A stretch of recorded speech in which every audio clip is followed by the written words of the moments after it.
Hello. So I'm going to show you how to create a seating hotspot for spatial.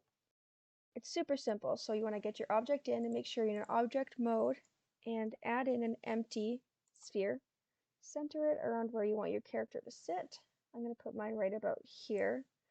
Make sure that these are all, the scale is all one number, it's all even. And then add another empty object here. I'm just going to use a cube. And you want to name that cube root node, like that.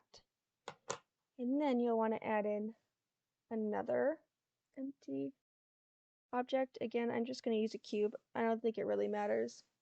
We're going to move it up here. And we're going to name this one 3DS Mesh Matrix. Okay, perfect. Now what you want to do next is you want to go into this guy's object properties here. And you want to choose the parent to be root node, just like that. And you can see now it's in the hierarchy.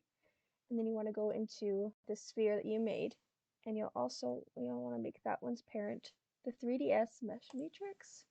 You can see they're all there.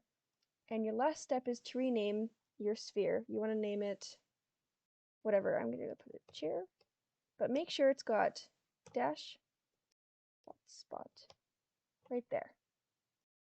Okay, and then just move that guy back down here.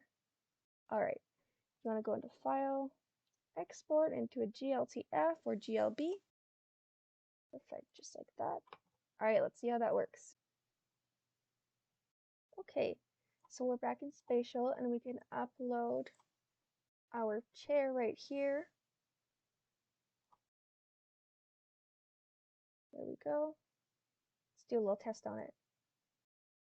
All right, I hope this helped and thanks for watching.